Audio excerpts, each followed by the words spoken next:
Hello friends. हमने अभी पीछे बात की थी what not to do in psychotherapy. आज हम लेकर आए हैं what to do in psychotherapy.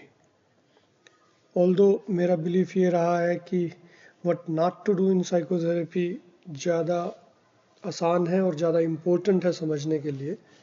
और जैसे जैसे आप ये सीखते हैं कि आपको साइकोथेरेपी में क्या नहीं करना है, तो वैसे वैसे आप ये सीखते जाते हैं कि आपको साइकोथेरेपी में क्या करना है। लेकिन ऑफ लेट मैंने ये समझा कि ये भी बात करना ज़रूरी है कि साइकोथेरेपी में क्या करना चाहिए। इसमें मैं बहुत 3-4 इश्यूज़ पे ही बात करूँगा। इसको बहुत ज़्यादा लंबा नहीं रखेंगे। मैंने देखा कि मेरी पिछली प्रेजेंटेशन 35 मिनट्स की हो गई थी, तो मुझे लगा वो ज़्यादा लेंथी है। बाकी आप अपना फीडबैक पे मुझे बता सकते हैं कि आपके हिसाब से 15 मिनट वाली वीडियो ज़्यादा अच्छी है, 35 मिनट्स वाली वीडियो ज़्यादा अच्छी है, या उससे भी छोटी वीडियोस ज़्यादा अच्छी रहती हैं।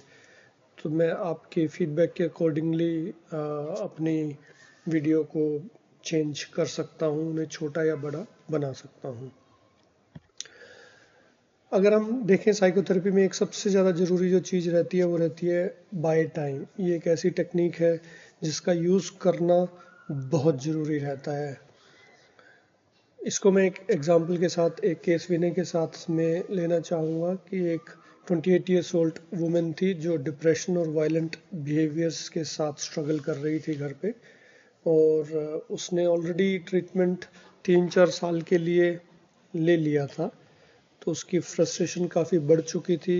उसने काफ़ी रिलीजियस जगहों पर भी गई थी वो ट्रीटमेंट के लिए डॉक्टर के कहने पर, लेकिन उसकी प्रॉब्लम्स दूर नहीं हो रही थी। तो उसे लगा कि मेरी प्रॉब्लम्स दूर नहीं होने वाली हैं, और वह काफ़ी अकेला महसूस कर रही थी। तो फिर उसने सोचा कि चलो एक लास्ट चांस ले लेती हूँ मैं, और एक बार मैं एक साइकोलॉजिस्ट के पास चली जाती हूँ।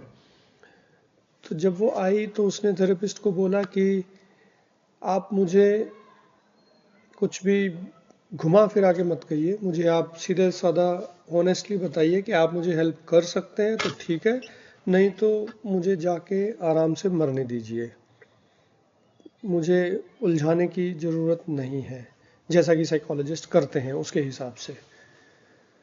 तो उसे ये बताया गया कि आप अगर एक बार 3-4 सेशंस दे दें असेसमेंट के लिए, 2 से 4 सेशंस अगर दे दें असेसमेंट के लिए, जिससे कि हम कुछ समझ पाए कि आपके साथ में क्या हो रहा है, और फिर उसके बाद में हम दोनों एक डिसीजन बना लेंगे कि आपको सहायता हो सकती है, नहीं हो सकती है। आपको भी पता चलेगा कि आपको सहायता मिल सकती है कि नहीं मिल सकती है। हालांकि थेरेपिस्ट को तो विश्वास है, हालांकि एज ए थेरेपिस्ट मुझे तो विश्वास है कि आपको हेल्प मिल सकती है। हमने ऐसा काफ़ी पाया है कि लोग इम्प्रूव होते हैं। लेकिन फिर भी आपके केस में ऐसे बिल्कुल कंक्लूसिव कह पाना तो मुश्किल होगा, तो उसके लिए आपको टाइम देना पड़ेगा। अगर आप टाइम देंगे तो फिर हम उसके बाद डिसाइड कर पाएंगे।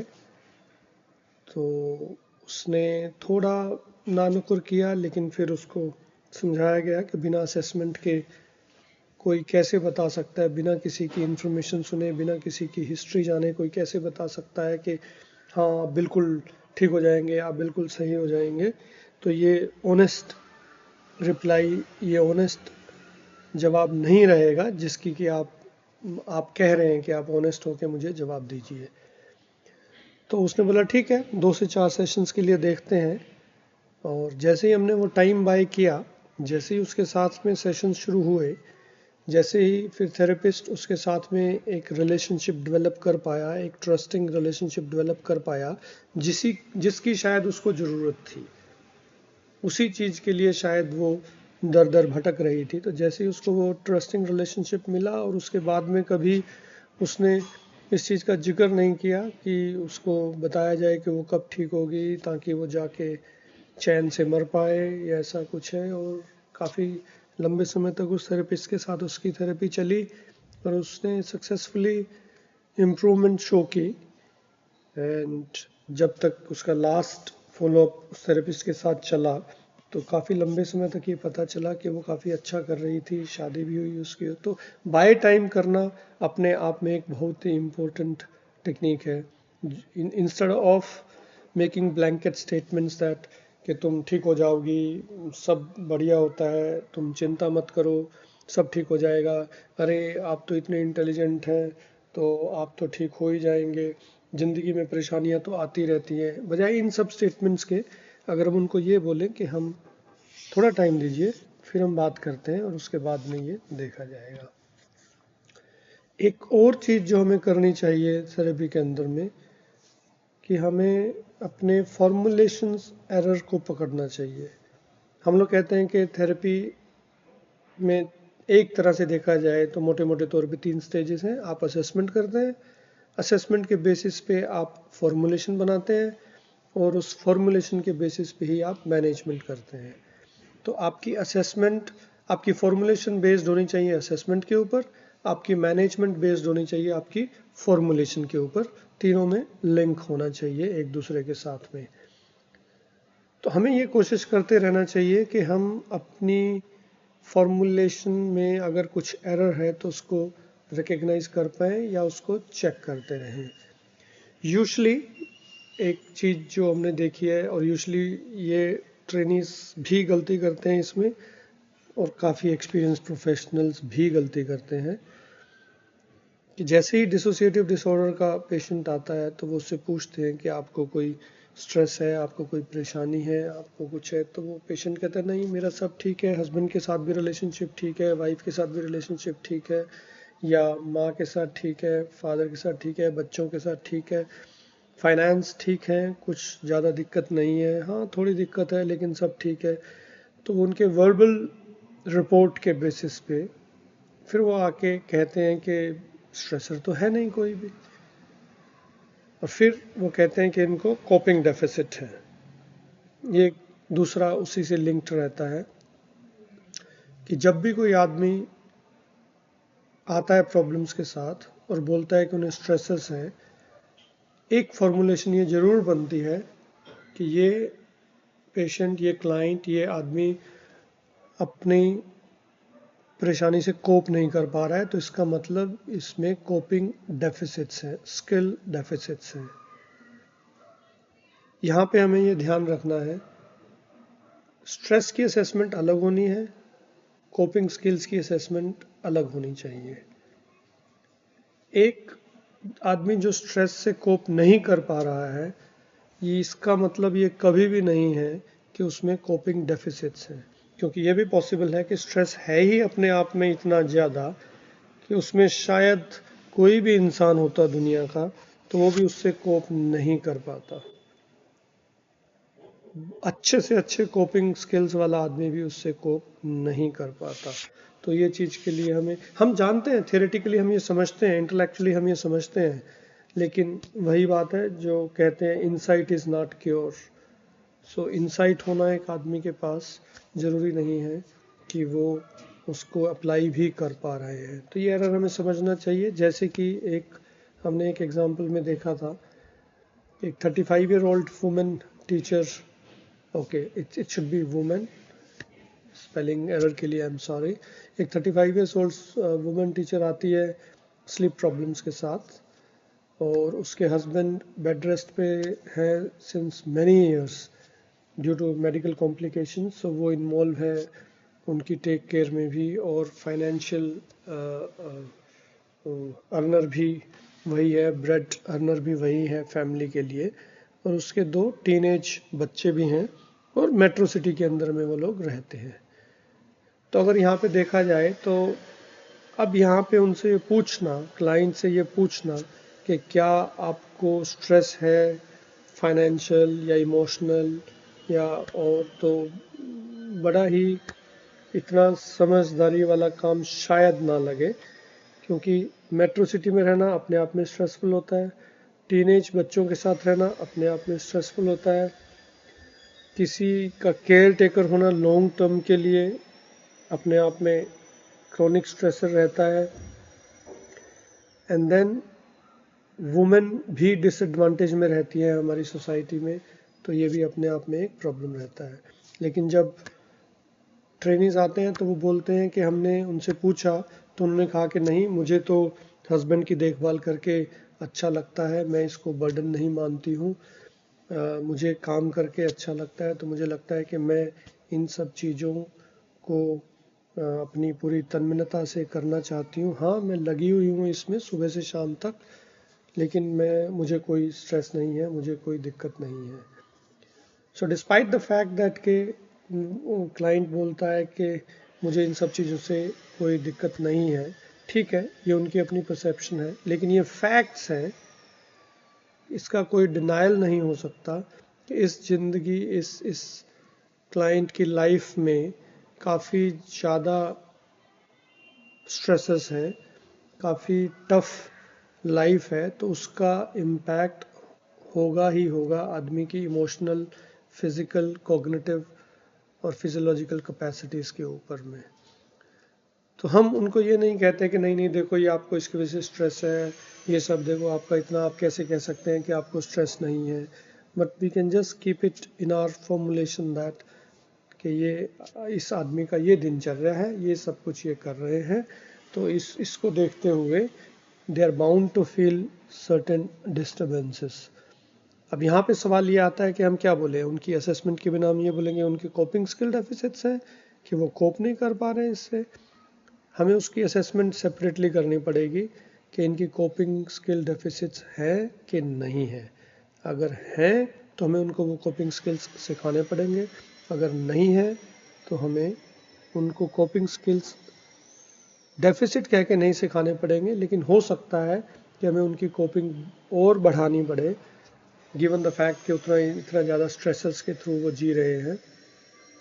और ऑल्सो उनको कुछ कोशिश हो सके तो उनके स्ट्रेसेस को कम करने की अगर कोशिश की जा सके तो स्ट्रेस को आप मल्टीपल वेज में, दो तरीके जो अभी हम बात कर रहे हैं उन दो तरीकों से तो आप कर ही सकते हैं कि एक स्ट्रेस को ही कम कर दें और साथ साथ कोपिंग बढ़ा दें, तो इन दो तरह से कर सकता है। आपको पीछे कुछ साउंड सुनाई दे रही होगी ड्रिल मशीन की। मैं काफ़ी समय से इंतज़ार कर रहा था कि शायद ये ड्रिल मशीन बंद हो, बीच में जब बंद हुई तो फिर मैंने सोचा कि चलो चांस ले लेते हैं, अदरवाइज आई कीप वेटिंग कि कब रिकॉर्डिंग किया जाए।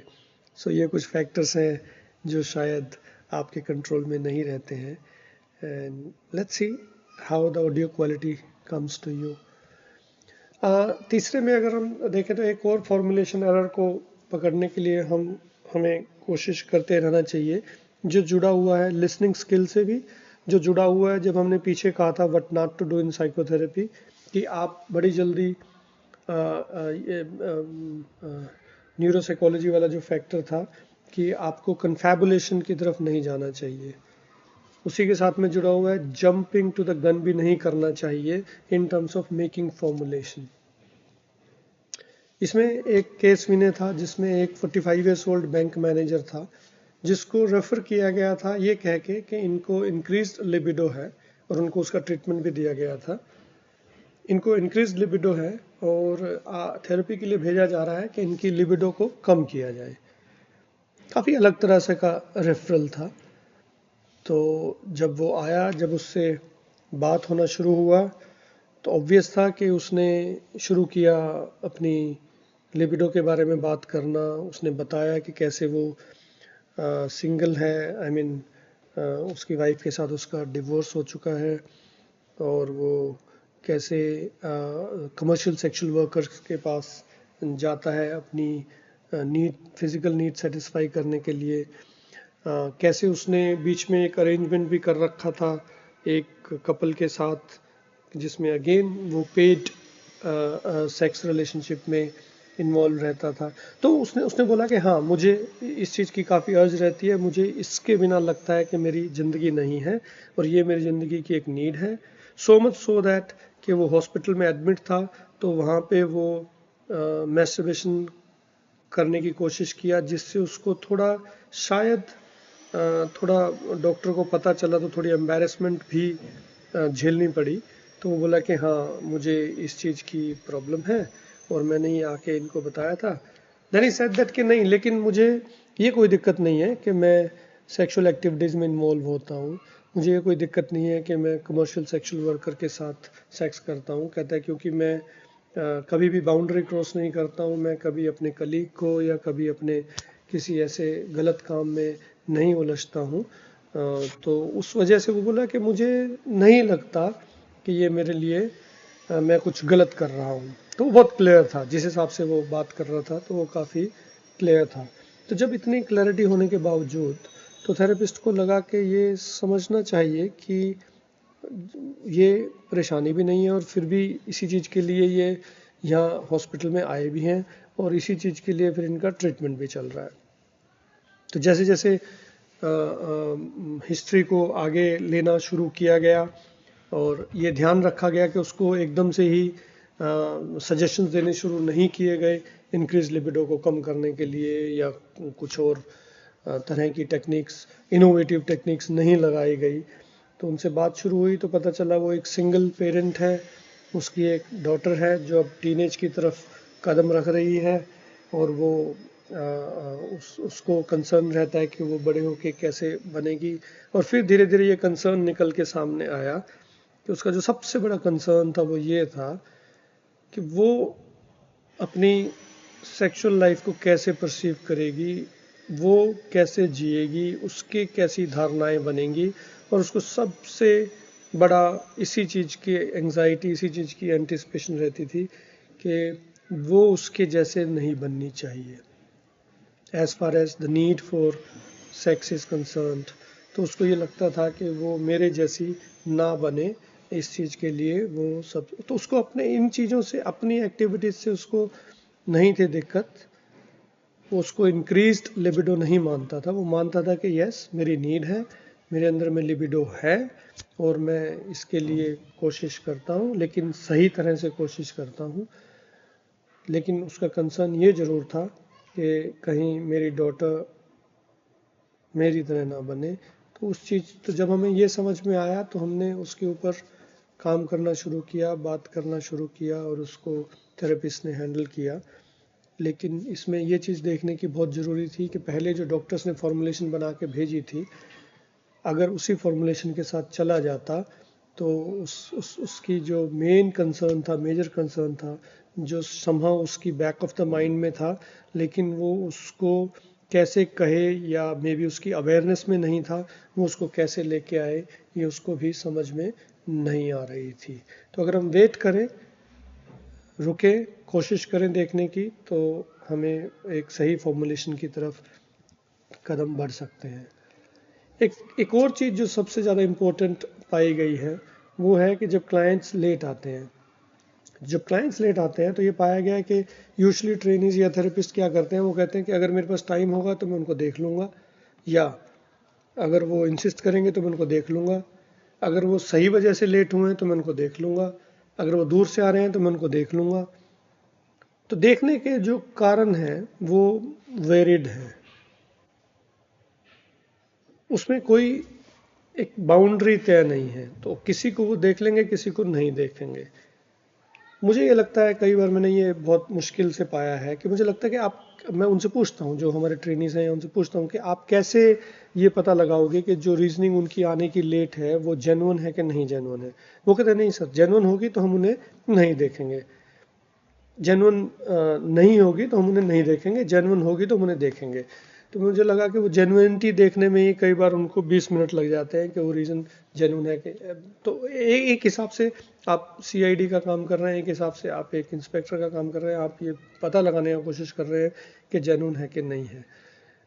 एज ए रूल, अगर आप बाउंड्रीज मेंटेन रखना चाहते हैं, जो अगेन ज़रूरी है, तो एज ए रूल उसमें क्या करना है सीधा, कि अगर क्लाइंट लेट है तो अपने सेशन टाइम में से टाइम ईट अप कर रहा है।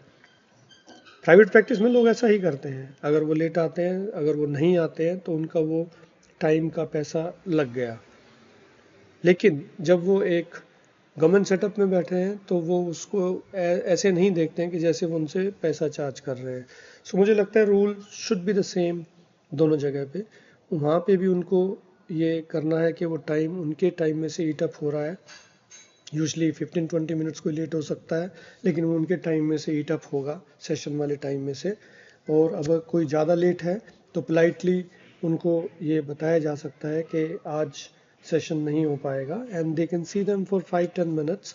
हाँ, अगर कोई इमरजेंसी नहीं है तो इस चीज़ का तो ज़रूर देखना पड़ता है कि अगर कोई इमरजेंसी नहीं है, कोई ऐसा कुछ नहीं है तो उनको देखना पड़ता है। अदरवाइज़ इस चीज़ के ऊपर नहीं डिपेंड करता कि अगर मैं फ्री हूँ तो मैं देखूँगा, वो कभी भी एक ठीक बाउंड्रीज़ को बनाने में आपकी सहायता नहीं करता है। एक और ही इसी बाउंड्रीज से रिलेटेड आता है गिफ्टिंग का इशू। गिफ्टिंग का इशू मुझे काफ़ी लोग बता चुके हैं, तो इसीलिए मैंने इसके ऊपर बोलना भी, हमने 3 पेपर भी पब्लिश किए हैं इसके ऊपर। तो उसमें देखा गया है कि कई लोग, ज़्यादातर लोग गिफ्टिंग को लेके काफ़ी सेंसिटिव हैं। कई लोग गिफ्टिंग को लेके बहुत तरह से ये बोलते हैं कि गिफ्ट लेना अपने आप में एक क्राइम है। अगर आप गिफ्ट लेते हैं तो आपको गिल्ट फीलिंग होना चाहिए, अगर आपको गिफ्ट मिलता है तो आपको गिल्ट फीलिंग होना चाहिए। समहाउ अगर देखा जाए तो थेरेपी एक सोशल रिलेशनशिप है, और हमारे कल्चर के अंदर में गिफ्ट लेना और देना एक बड़ा ही सोशल नॉर्म है। तो इसमें अगर देखा जाए तो कोई बहुत ज़्यादा गलत बात नहीं है, अनटिल अनलेस गिफ्ट कैसे दिया गया है उसके बारे में आप देख सकते हैं डिटेल्स में, काफ़ी इसके ऊपर लिटरेचर है, लिमिटेड सा लेकिन है अच्छे से लिटरेचर, आप उसमें देख सकते हैं। लेकिन अभी के लिए इतना ही काफ़ी है कि गिफ्ट मैनी टाइम्स एक्सेप्ट किया जा सकता है, not sometimes. Gift actually many times बड़े आराम से एक्सेप्ट किया जा सकता है, हर बार उसको नो कहने की ज़रूरत नहीं है। लेकिन गिफ्ट लेना काफ़ी चीज़ों पे डिपेंड करता है कि वो गिफ्ट, जो एक्सपेंसिव गिफ्ट्स हैं वो एक स्ट्रिक्ट नो है, वो तो नहीं लेना है। जो गिफ्ट्स बहुत ज़्यादा पर्सनल यूज़ के लिए हैं उनको भी नो कहना है। लेकिन काफ़ी सारे ऐसे गिफ्ट्स हैं जिनको नो कहना बहुत मुश्किल होता है, जैसे घर से कोई बना के ले आया आपके लिए, या उन लोग अपने किसी गार्डन में कुछ सब्जी या कुछ उगा रहे हैं या कुछ फ्रूट उगा रहे हैं, या उनके अपने खेत की कोई चीज़ है, या उनके अपने बिजनेस की कोई ऐसी चीज़ है जो काफ़ी इनएक्सपेंसिव है, लेकिन उनको लगता है कि यस मुझे लगा कि ये मैं आपके लिए लेके आ सकता हूँ। कभी आते आते उन्होंने सिंपली एक छोटा सा चॉकलेट उठा लिया, कभी उन्होंने आते आते फ्लावर्स उठा लिए, तो उसमें एक्सेप्ट करने में कोई इतनी ज़्यादा परेशानी नहीं है। और काफ़ी बार हम उनकी रीजनिंग भी फेस वैल्यू पर ले सकते हैं। किताबें ये कहती हैं कि आपको ये पूछना है गिफ्ट क्यों लाए हैं, इसका क्या मीनिंग है, ये किस लिए अभी दे रहे हैं, ये सब पता करना है। समहाउ किताबें हमें थोड़ा पैरानॉइड भी बना देती हैं।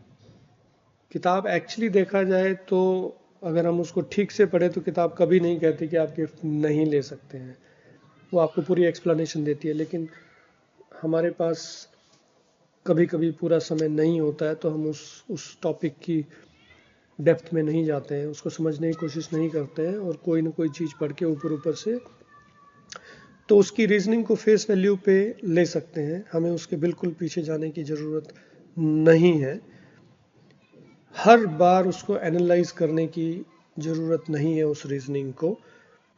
और एक और चीज़ जो बहुत सही से की जा सकती है, even if the gift expensive भी है अगर, तो एक बार आप उसको रिसीव कर सकते हैं, ले सकते हैं। पहले ही जैसे ही वो गिफ्ट आपको पकड़ाते हैं, पहले ही एकदम से उसका रिएक्शन ये नहीं है नो नो, नहीं नहीं नहीं मैं नहीं ले सकता ये। आप उसको लीजिए, थैंक यू बोलिए, अपनी टेबल पर रखिए, सेशन कीजिए, और फिर जैसे ही आप एंडिंग की तरफ जाने लगते हैं, पोलाइटली उस गिफ्ट को वापस उनकी तरफ सरका दीजिए और बोलिए कि ये आप रखिए। And then if they insist, you can just politely tell them that this is fine, मैं आपके जेस्चर के लिए आपका धन्यवाद करता हूँ, लेकिन मैं ये नहीं रख सकता। अगर वो फिर भी इंसिस्ट करते हैं, फिर आपको थोड़ा पोलाइटली उन्हें बताना है कि आप किस एथिक्स के अंदर काम करते हैं, किन रूल्स एंड रेगुलेशंस के अंदर काम करते हैं। लेकिन at the very first instance हमें उनको एक लेक्चर नहीं देना है गिफ्ट लाने के लिए। इंस्टेड ऑफ, मैं अपने आप बचना चाहता हूँ गिल्टी फील होने से गिफ्ट लेकर, तो मैं क्या करता हूँ, मैं उसके अपोजिट एंड पे चला जाता हूँ और मैं उसको गिल्टी फील कराता हूँ क्लाइंट को कि वो गिफ्ट क्यों लेके आए, उन्होंने मुझे इस पोजीशन में क्यों डाला जिसमें मुझे उनको ना कहना पड़ रहा है। नहीं कहना पड़ रहा है, क्योंकि ना या नहीं कहना थोड़ा अनप्लेजेंट होता है। तो एज इफ मैं उसको पनिशमेंट देना चाहता हूँ कि उन्होंने मुझे इस पोजीशन में डाला कि जिसमें मुझे उनको ना कहना पड़ रहा है, मुझे स्ट्रगल करना पड़ रहा है। To me it seems instead of that आप पोलाइटली उस चीज़ को बड़े ही अच्छे से हैंडल करके उसको एक मैसेज दे सकते हैं, और वो एक प्लेजेंट सिचुएशन बन सकती है, वो एक अप्रिशिएटिव सिचुएशन बन सकती है कि मुझे आपके इस गिफ्ट लाने के पीछे जो कंसर्न जो आप थैंक यू कहना चाहते हैं मैं उसको एक्सेप्ट कर रहा हूँ, लेकिन ये गिफ्ट मैं नहीं रख सकता हूँ। तो मेरे हिसाब से आज के लिए इतना ही, और आप मुझे थोड़ा ये फीडबैक दे सकते हैं कि कितना लंबा वीडियो अगर रखा जाए तो वो ज़्यादा ठीक रहता है, आपके लिए आसान रहता है उसको देख पाना, उसको टाइम दे पाना, because I feel that everybody is busy in their life, in their work. तो थोड़ा अगर ये आइडिया लगता है तो ये बेटर रहता है कि उसी हिसाब से हम हमारी वीडियो को रिस्ट्रिक्ट कर सकते हैं। Thank you so much and hope you're enjoying it. Thank you.